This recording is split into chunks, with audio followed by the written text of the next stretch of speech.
Hello बच्चों, स्वागत है आप सभी का समर्पण बाय एसआर यादव में, जहां पर आपको टीचर दिल और दिमाग दोनों से पढ़ाते हैं। आज हम लोग जो आपके बीच जो सेशन लेके आए हैं वो सेशन जो है आपके 11th के बच्चों के लिए है और उसमें से मैथ्स और केमिस्ट्री का जो सारे कोर्स कंप्लीट कराए जाएंगे। 2 सब्जेक्ट यहाँ पे आपको कंप्लीट कराया जाएगा, जिसमें से मैथ्स और केमिस्ट्री होगा। और अभी जो हम लोग जो स्टार्ट करने वाले हैं इस सेशन को, वो सेशन मैथ का है। और मैथ में हम ये सारे चीज़ें 11th क्लास के चीज़ों को, यानी ये जो टॉपिक दिया गया है, टोटल 15 चैप्टर है, 15 यूनिट है। और इन 15 यूनिट को हम लोग सही तरीके से एक एक चैप्टर वाइज देखेंगे और हर कंसेप्ट को अच्छी तरीके से समझेंगे। और फिर उसको बहुत सारे ऐसे क्वेश्चन होते हैं, जैसे एनसीईआरटी हो गया, आरएस अग्रवाल हो गया, आरडी शर्मा हो गया, ये सारे जितने भी क्वेश्चन बढ़िया सब क्वेश्चन होगा, सारे क्वेश्चन को हम लोग थियोरेटिकल रूप से पढ़ेंगे और पढ़ करके सारे क्वेश्चन को सॉल्व करेंगे। यही हम लोग का मोटिव रहेगा। और मैं चाहता हूं कि हर बच्चा जो है एक कंसेप्ट के साथ पढ़ा जाए, क्योंकि अगर यदि आप साइंस ले रहे हैं, साइंस स्ट्रीम चुना कर रहे हैं, तो कहीं ना कहीं आपको समझने की बहुत ही ज़रूरी है। क्योंकि आप अगर यदि सही कंसेप्ट के साथ नहीं पढ़ाई करते हैं तो शायद आपका जो मेहनत है, आपका जो ये स्ट्रगल है, ये स्ट्रगल आपको एक दिन में सक्सेस नहीं हो सकती है। आपको थियोरेटिकल रूप से काफ़ी अच्छी तरीके से पढ़ाई करना पड़ेगा और काफ़ी डीप में पढ़ाई करना पड़ेगा, ताकि हर क्वेश्चन को अच्छे तरीके से थियोरेटिकल पढ़े और फिर उसको सॉल्व किया जाए। तो हम लोग जो आज शुरू करने वाले हैं वो मैथ्स का सिलेबस है, जिसमें से पहला चैप्टर आप लोग को सेट थ्योरी है। और ये सेट थ्योरी जो है काफ़ी एक फंडामेंटल पार्ट है आपका। जितनी भी आपका मैथ का बात किया जाए कि मैथ में जो है ये फंडामेंटल टॉपिक है, ये फंडामेंटल चैप्टर है। ये एक बेसिक चैप्टर है जहां पे सब जगह यूज होता है। और इसी चीज को यूज करके हम लोग, जैसे मान ले सपोज दैट आपको रिलेशन और फंक्शन पढ़ना है, तो कहीं ना कहीं आपको सेट थ्योरी का सहारा लेना पड़ेगा। सारे एक दूसरे से रिलेटेड हैं। आप देख लीजिए, ज्योमेट्री वगैरह में देख लीजिए, आप स्टैटिक्स हो गया, प्रोबेबिलिटी हो गया, ये जितनी भी चीजें देख रहे हैं, ये सब चैप्टर आपको कहीं ना कहीं सेट थ्योरी का काफी ज्यादा यूज है। और इसी चीज को हम लोग देखेंगे और हर चैप्टर को चैप्टर वाइज, सीरियसली वाइज जो एनसीईआरटी में दिया गया है, उस चीज को हम लोग सीरियसली वाइज से पढ़ेंगे और पढ़ करके एक अच्छे तरीके से सारे क्वेश्चन को, सारे आरएस अग्रवाल, आरडी शर्मा को, सारे क्वेश्चन को बनाएंगे और सही तरीके से हम लोग मेंशन करेंगे। तो आप लोग इस जितने भी टॉपिक का नाम लिखा हो गया है, जितना यूनिट का नाम लिखा गया है, प्लीज आप लोग इसको राइट डाउन कर लें। Thank you.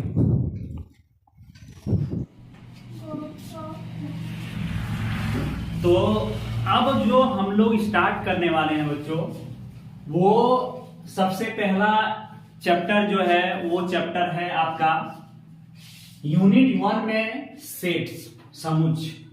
ये सेट आखिर आता कहां है, ये सेट क्या होता है?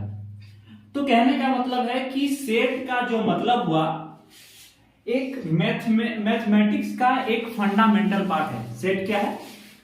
कोई आपसे पूछा जाए कि सेट क्या है, तो सेट एक फंडामेंटल क्या है? पार्ट है किसका? मैथमेटिक्स का। चाहे वो आप किसी भी चैप्टर का ले लीजिए, जैसे मान ले सपोज दैट अभी हम लोग रिलेशन सेकंड चैप्टर में जब आप रिलेशन फंक्शन पढ़ने जाएंगे, तो रिलेशन फंक्शन पढ़ने के टाइम में आपको वहां पे सेट थ्योरी का यूज होगा। और वो सेट थ्योरी का यूज करके तब जाके आप रिलेशन फंक्शन को समझ सकते हैं। अगर आपको सेट थ्योरी का नॉलेज है ही नहीं, तो आप वहां पे रिलेशन फंक्शन समझ में नहीं आएगा। तो आपको क्या जरूरी है? तो सेट क्या है, सेट क्या कह सकते हैं? सपोज दैट हम लोग ऐसे मान लेते हैं कि हम लोग एक सेट जो है एक कलेक्शन है। क्या है? कलेक्शन है, यानी कहने का मतलब है कि एक जब हम लोग कोई चीज का, जैसे सपोज दैट हम लोग अब इंडिया में जितने भी हम लोग बोले कि the river of India, the river of India, हम लोग अगर यदि बात करते हैं उसका हम लोग कलेक्ट कर लेते हैं। द रिवर ऑफ, जितने भी इंडिया में नदियां हैं सारे नदी को हम लोग क्या कर लेते हैं, कलेक्ट कर लेते हैं। हम कलेक्ट करके नाम को लिख लेते हैं यहाँ पे, ठीक है। तो कहने का मतलब वो जो कलेक्शन हुआ, वो जो रिवर हुआ, वो हमारे इंडिया का जो रिवर का कलेक्शन हुआ, वो कलेक्शन हम लोग का एक वेल डिफाइन है। क्या है? एक वेल डिफाइन है, सही परिभाषित है। और वो जो कलेक्शन होगा वो कलेक्शन क्या कहलाएगा? सेट कहलाएगा। क्या कहलाएगा? सपोज दैट ऐसे मान ले, हम लोग ऐसे समझते हैं, जैसे मान ले हम लोग फॉर द एग्जांपल हम लोग लेते हैं, सपोज दैट मान लेते हैं हम लोग मूवीज ले लिए, यानी डीवीडी का मूवीज ले लिए, ठीक है। और हम लोग यहाँ पे बहुत सारे यहाँ पे डीवीडीज का मूवीज रखा हुआ है, और उस डीवीडी का मूवीज को हम लोग क्या करते हैं, जैसे मान ले सपोज दैट कि कुछ ऐसे डीवीडी का मूवीज लिए जो वो डीवीडीज का मूवी कौन था, मूवीज किसका था, मान ले शाहरुख खान का था। और एक जितना भी था उसको हम लोग क्या किए, कलेक्ट कर लिए। जितनी भी शाहरुख खान के डीवीडीज का मूवीज था उसको हम लोग क्या किए, कलेक्ट कर लिए। तो वो कलेक्ट कर लिए। और एक हम लोग क्या किए, जितना भी डीवीडीज और भी था उसमें से हम लोग क्या किए, एक सलमान खान का डीवीडीज के मूवीज को हम लोग अलग से कलेक्ट कर लिए। फिर एक अलग से हम लोग क्या किए, जितना भी है आमिर खान का, उस आमिर खान का डीवीडीज को मूवीज को हम लोग क्या किए, कलेक्ट कर लिए। और कलेक्ट करके हम लोग अलग अलग क्या किए, सजा दिए। क्या किए? सजा दिए। तो ये जो कलेक्शन था डीवीडी, यानी आमिर खान का जो डीवीडी का जो मूवीज था, ये जो कलेक्शन था, ये कलेक्शन ये वेल डिफाइन है। क्या है? वेल डिफाइन है। इसी वेल डिफाइन को हम लोग क्या बोलेंगे, सेट्स बोलेंगे। क्या बोलेंगे? यानी कहने का मतलब है कि वैसा कलेक्शन जो क्या हो, वेल डिफाइन हो, एक अच्छा परिभाषित हो, उसको हम लोग क्या बोलेंगे, सेट बोलेंगे। क्या बोलेंगे? सेट बोलेंगे। सपोज दैट ऐसे मान लीजिए ना, ऐसे मान लीजिए, जैसे मान ले हम लोग ऐसे देखते हैं, जैसे मान ले हम लोग अभी ए से A B C D इस तरह से Z तक लिखते हैं, ठीक है। और उसमें से हम लोग क्या करते हैं, A E I O U को क्या करते हैं, एक जगह कलेक्ट कर लेते हैं, और बाकी जो बचा उसको हम लोग एक जगह कलेक्ट कर देते हैं। तो कहने का मतलब A E I O U जो हुआ वो क्या कहलाएगा, एक सेट कहलाएगा। क्या कहलाएगा? वोवेल लेटर का एक क्या हो गया, सेट कहलाएगा। तो कहने का मतलब वो क्या है, वेल डिफाइन है। क्या है? वेल डिफाइन है। यानी अगर जो बचा हुआ, जो अब A E I O U को छोड़ करके जो बचा उसको हम लोग क्या बोलेंगे, एक कॉन्सोनेंट का क्या, एक सेट बताएंगे। क्या बोलेंगे? तो अगर वैसा जो एक क्या हो, वेल डिफाइन हो, सुपरिभाषित हो, उसको हम लोग क्या बोलेंगे, सेट कहलाएंगे। क्या सर कोई सेट, कोई यहाँ पे दो वर्ड आया, क्या आया, एक आपको आया कलेक्शन। क्या आया? कलेक्शन। अगर यदि हम लोग डिफिनेशन में जाएं कि a well defined collection of object is called a set, ठीक है। कहने का मतलब है कि वैसा कलेक्शन जब क्या हो, वैसा ऑब्जेक्ट जब एक कलेक्शन हो, किसका, ऑब्जेक्ट का क्या हो, एक कलेक्शन हो, उसको हम लोग क्या बोलेंगे, सेट बोलेंगे। क्या बोलेंगे? सेट बोलेंगे। तो यहाँ पे दो चीज आता है, एक कलेक्शन, एक आता है क्या, वेल डिफाइंड। क्या बोलते हैं? हाँ, यानी यहाँ पे हम लोग क्या बोलेंगे, सेट, ठीक है, बात नहीं, सेट। तो यहाँ पे दो वर्ड आता है, एक कलेक्शन, एक सेट। कलेक्शन और एक सेट। जैसे मान ले हम सपोज दैट ऐसे मानते हैं, जैसे मान ले हम लोग बोले कि ए गुड क्रिकेट प्लेयर, क्या लिखे, ए गुड क्रिकेट प्लेयर। क्या बोले? A good cricket player. क्या बोले? A good cricket player. क्या? Good cricket player. तो कहने का मतलब है कि ये गुड जो वर्ड आया, क्या एक गुड क्रिकेट प्लेयर, क्या इसको हम लोग एक सेट कर सकते हैं? अच्छा मान ले, सपोज दैट मान लेते किसी को विराट कोहली पसंद है, ठीक है। क्रिकेटर में किसी को क्या है, किस प्लेयर को पसंद है, मान ले सपोज दैट हमको विराट कोहली को पसंद है, आपको क्या है, धोनी का पसंद है, किसी को कुछ और होगा। तो कहने का मतलब जो जिसको पसंद हुआ वो क्या हो गया, वो उसका गुड हो गया, अच्छा हो गया।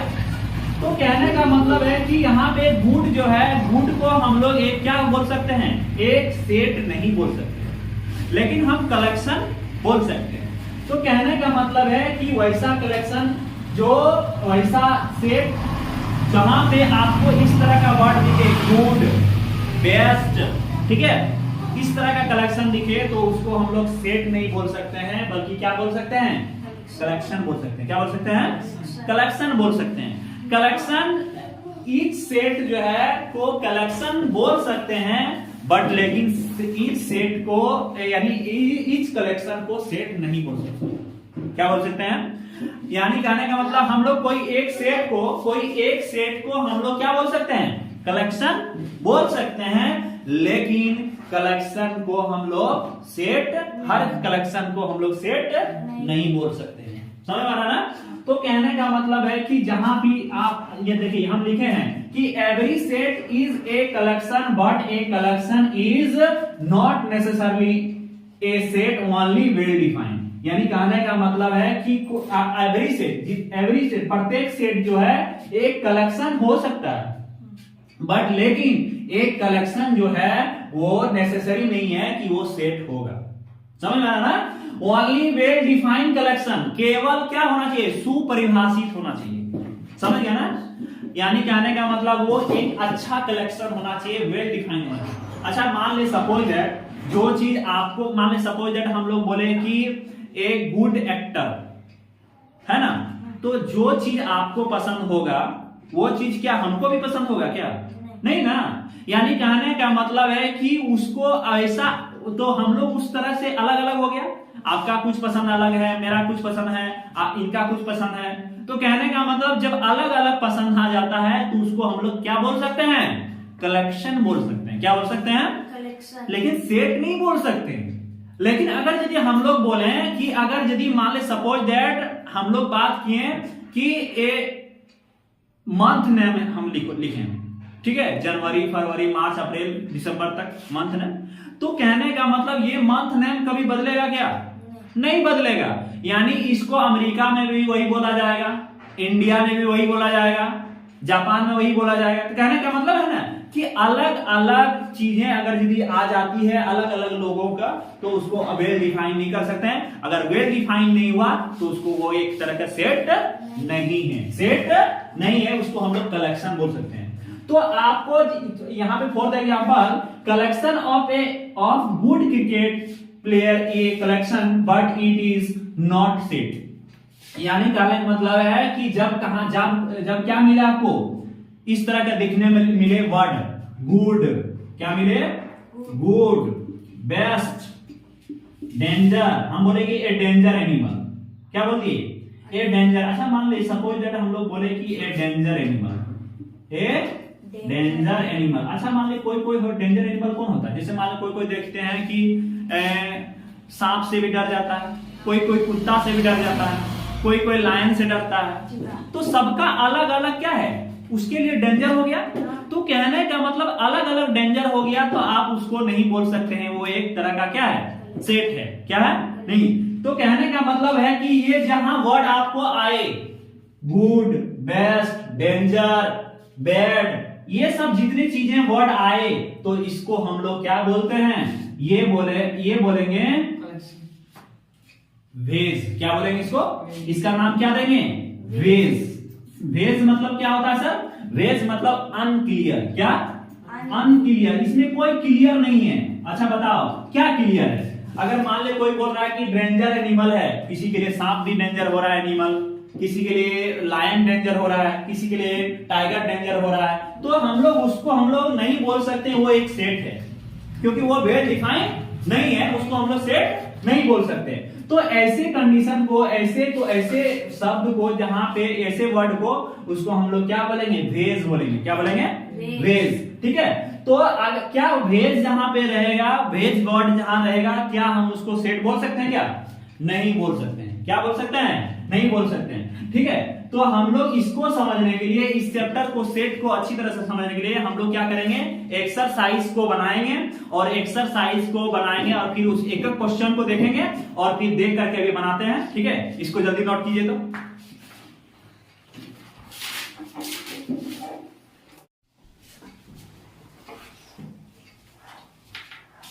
चलिए अब हम लोग देखते हैं एक्सरसाइज 1.1 का। उसमें से हम लोग जो है, अभी जो हम लोग सेट का डिफिनेशन जो पढ़े हैं कि सेट जो होता है एक वेल डिफाइंड ऑब्जेक्ट होता है। किसी भी ऑब्जेक्ट का वेल डिफाइंड ही क्या कहलाता है? सेट्स कहलाता है। तो हम लोग क्या करते हैं, क्या कोई भी वेल डिफाइंड कब होगा और कैसे होगा, इस चीज को प्रैक्टिस के लिए हम लोग एक्सरसाइज 1.1 में कुछ क्वेश्चन दिए गए हैं, उसको हम लोग सॉल्व करेंगे। तो सबसे पहले क्वेश्चन है कि the collection of all the months of the year beginning with letter J. बोला कि वैसा आप कलेक्शन लीजिए, मंथ का वैसा कलेक्शन लीजिए जो कहां से, किस लेटर से शुरुआत हो? जे लेटर से शुरुआत हो। यानी कहने का मतलब, अगर हम लोग बात करेंगे कि जे लेटर से शुरुआत करेंगे, लेटर, ठीक है, जे लेटर से, तो सबसे पहला जे जो मंथ जो शुरुआत होता है किस लेटर से शुरुआत होता है? जनवरी। जे फॉर जनवरी हो गया। ठीक है, जनवरी हो गया। दूसरा कौन होता है? जून हो गया। ठीक है, और जे फॉर क्या होता है? जुलाई होता है। तो क्या ये जो कलेक्शन है, ये जो कलेक्शन है, ये कलेक्शन क्या एक वेल डिफाइंड है या नहीं है? तो वेल डिफाइंड है। कहने का मतलब ये जनवरी जो है, जून जो है, जुलाई जो है, और कोई ऐसा नहीं है जो मतलब क्या बोलते हैं, जे से लेटर से शुरुआत है। यानी जे लेटर से शुरुआत 3 ही मंथ ऐसा है जो जे लेटर की शुरुआत से आता है। और ये शुरुआत जो है, ये जनवरी, जून, जुलाई जो है सबके लिए समान है। क्या है? सबके लिए समान। जिसके वजह से कि ये क्या है, एक वेल डिफाइंड ऑब्जेक्ट है। क्या है? इसको अमेरिका में भी वही बोला जाएगा, जनवरी, इंडिया में जनवरी बोलते हैं तो वहां भी वही बोला जाता है, चीन में वही बोला जाएगा। यानी ये बदलाव नहीं होगा, इसमें क्या होगा? बदलाव नहीं होगा। तो इसको हम लोग क्या बोलेंगे? ये जो गिवन कलेक्शन है, ये क्या है? एक वेल डिफाइंड है। क्या है? तो हम लोग इसको आंसर में देखिए, यहां पे बोला कि जस्टिफाई योर आंसर। तो ये बोला कि ये जो कलेक्शन, ये होगा, ये क्या मेरा सेट है? तो हम लोग यहां पे लिखेंगे आंसर में, the given collection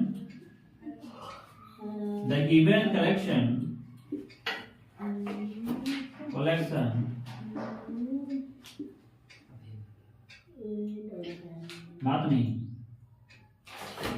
the given collection, ठीक है, which consists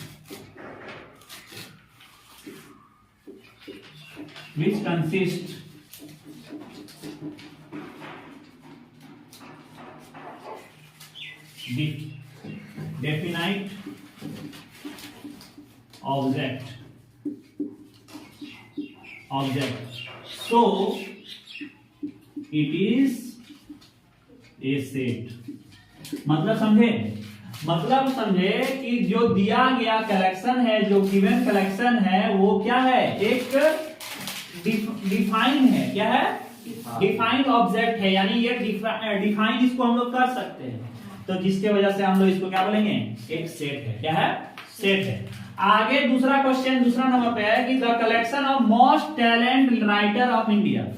बोला कि एक समूह बताइए कि जो मोस्ट टैलेंट राइटर, जी इंडिया का जो मोस्ट टैलेंट राइटर है उसका कलेक्शन लेना है। तो बताइए क्या इसको हम लोग टैलेंट, एक वर्ड क्या आ रहा है? टैलेंट। तो टैलेंट जहां पे हम बोले थे अभी कि थोड़ा देर पहले बताए थे, टैलेंट हो गया, गुड हो गया, आपका बेस्ट हो गया, बैड हो गया, जितनी भी चीजें एडजेक्टिव चीजें आ रही है वो सारा क्या एक तरह का कौन सा है?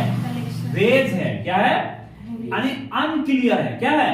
अनक्लियर। तो क्या इसको हम लोग सेट बोल सकते हैं क्या? नहीं बोल सकते हैं, सेट नहीं बोल सकते हैं। तो हम लोग कहने का मतलब है कि यहां पे लिखेंगे कि the term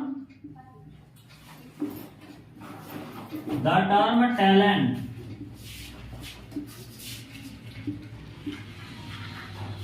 is vase. So it is not a set, और ये सेट नहीं है, ये सेट नहीं है, ठीक है। तो हम लोग ये फाइनली क्या बोले कि द टर्म टैलेंट इज एक भेज है, ये एक तरह के क्या है, भेज है। भेज मतलब सर अनक्लियर, यहाँ भी लिख सकते हैं, क्या लिख सकते हैं, अनक्लियर, यानी ये वेल डिफाइन नहीं है। So it is not a set, ठीक है।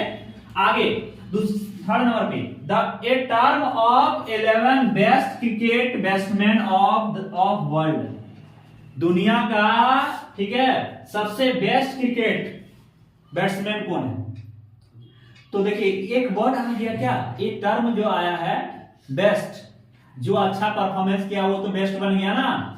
आप देखिए, आप देखिए सबका यहाँ पे सब क्रिकेट का अलग अलग पसंद होगा। कोई विराट कोहली का फैन होगा, कोई MS धोनी का फैन होगा, ठीक है, कोई रोहित शर्मा का फैन होगा। तो कहने का मतलब है सबका अलग अलग चॉइस है, क्या है, उसका अलग अलग चॉइस है। तो यहाँ पे एक वेल डिफाइंड नहीं है, क्या इसको हम लोग बोल सकते हैं क्या। लेकिन ये जो टर्म आ गया बेस्ट, ये टर्म क्या हो गया, एक तरह का भेज है, क्या है, भेज है। भेज मतलब अनक्लियर। तो ऐसे कंडीशन को हम लोग क्या बोलेंगे, क्या इसको हम लोग सेट बोल सकते हैं क्या। तो यहां पे लिखेंगे द टर्म क्या, बेस्ट, हाँ, इज भेज, भेज मतलब अनक्लियर, भेज मतलब क्या, unclear. So it is not a set, इसलिए इसको हम लोग सेट नहीं बोल सकते हैं, ठीक है। तो देखिए आपको यहाँ पे यस, कोई होता है कि क्वेश्चन में ना, क्वेश्चन लिखता है हाँ the month of the year beginning with letter J, yes लगा देता है, बस आंसर दे दिया। तो गलत है। यहाँ पे देखिए क्या बोला है कि are the justify your answer, आपको आंसर बताना है, यस नो में तो बताना है, लेकिन जस्टिफाई करना है, बताना है, रीजन बताना है कि ये क्वेश्चन में क्या क्या रीजन है जो हम लोग इसको सेट बोल सकते हैं, समझ में आ रहा ना। तो इस तरह से नोट कीजिए।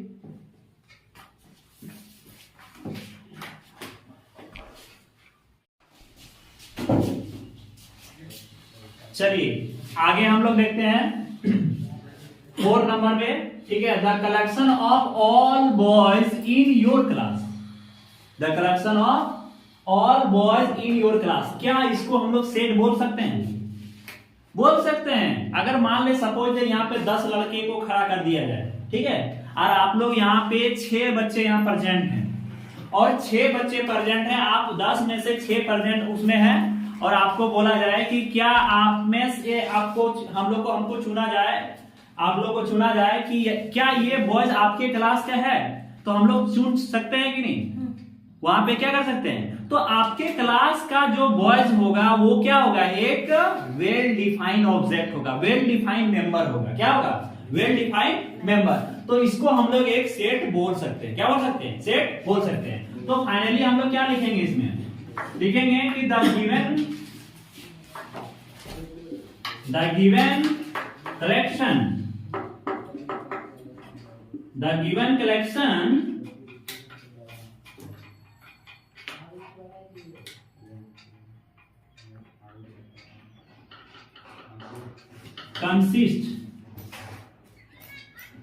which consist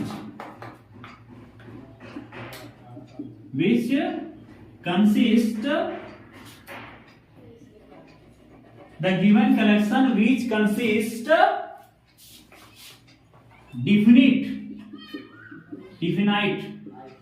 definite members, ठीक है। so it's a set, so it's a set, इसलिए इसको हम लोग क्या बोल सकते हैं, एक सेट है। आगे आइए, the collection of all natural number less than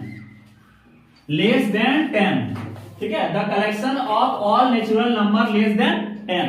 तो द गिवन कलेक्शन, अच्छा बताओ नेचुरल नंबर कहने का मतलब है कि लेस देन 10 नेचुरल नंबर। तो कहां से शुरुआत होगा? नेचुरल नंबर कहां से शुरुआत होती है? 1 से। तो 1 से कहां तक जाएंगे हम लोग? 9। 1 2 3 4 5 6 7 8 9। ठीक है, तो यहां पे लिखेंगे the given collection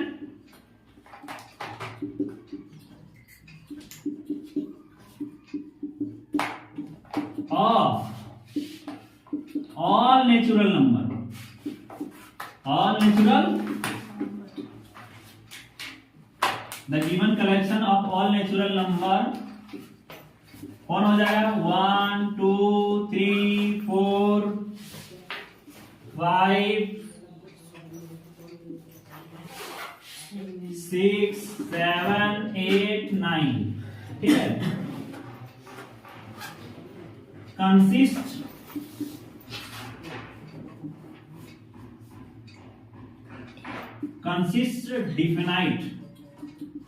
definite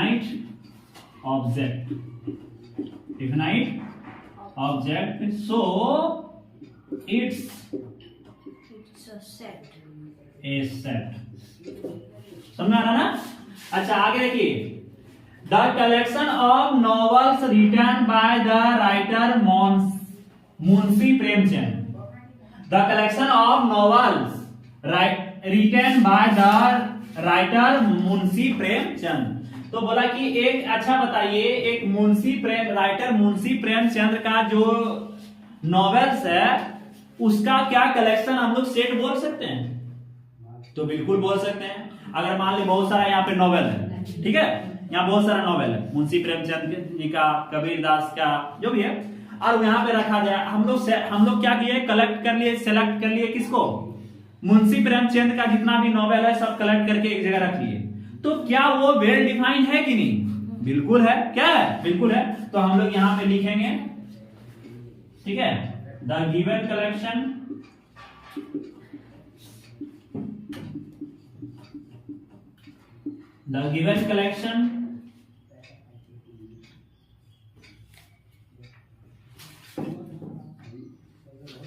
which consist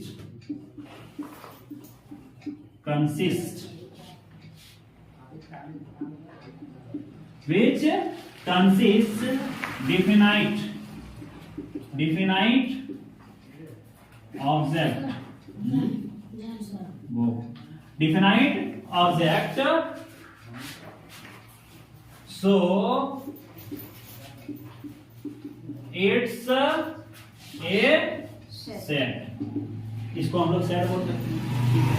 the collection of all even integer, the collection of all even integer. अच्छा बताइए, जितनी भी सम संख्या का पूर्णांक है, क्या हम लोग उसको बोल सकते हैं एक सेट है कि नहीं? बिल्कुल है। ठीक है, अच्छा इंटीजर हो गया 2 4 6 8 10, इस तरह का जितने भी सेट है, क्या हम लोग इंटीजर यहाँ पे यदि है तो कहीं दूसरे जगह इवन इंटीजर बदल जाएगा क्या? नहीं बदलेगा। तो बदलाव नहीं होगा यहाँ पे, इसको वेल डिफाइंड बोल सकते हैं। तो फाइनली यहाँ पे लिख सकते हैं क्या आंसर में? The given collection consist definite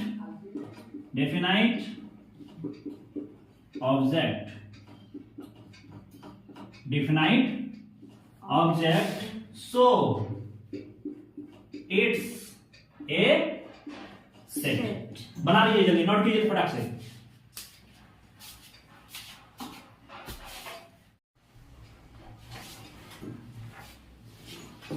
चलिए 8 नंबर का क्वेश्चन हम लोग सॉल्व करेंगे।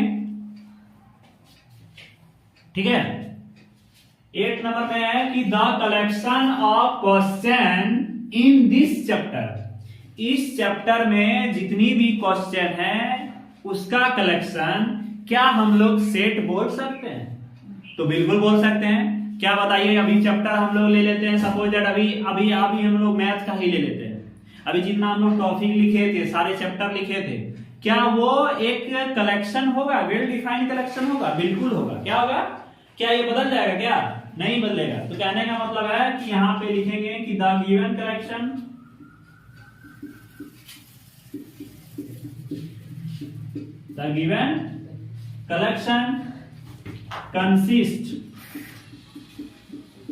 consist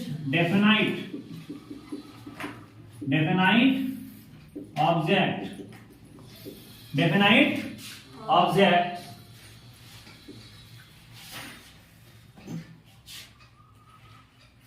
so it's asset। ठीक है, आगे बोला कि a direction of most danger animal of the world, दुनिया का सबसे डेंजर एनिमल का कलेक्शन क्या हम लोग बोल सकते हैं क्या? क्या अच्छा यहाँ पे एक वर्ड आ रहा है डेंजरस, क्या आ रहा है? डेंजरस। तो ये कौन सा वर्ड है?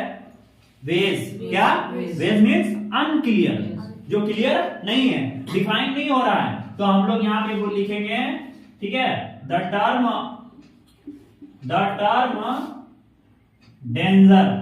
डेंजरस, द टर्म डेंजरस, ठीक है,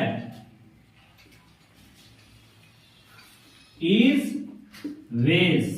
क्या? वेज मीन्स अनक्लियर, ठीक है। So it's not a set, इसलिए इसको हम लोग सेट नहीं बोल सकते हैं। समझ में आया ना?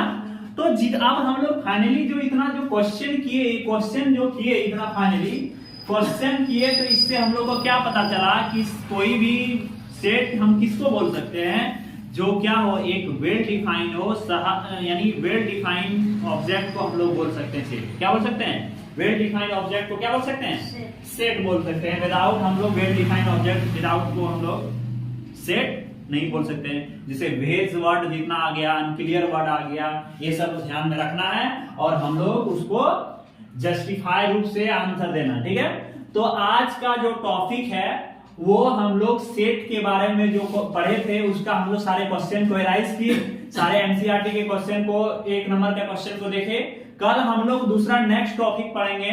जो टॉपिक आपका होगा, टॉपिक का नाम लिख लीजिएगा, टॉपिक का नाम है एलिमेंट। क्या है?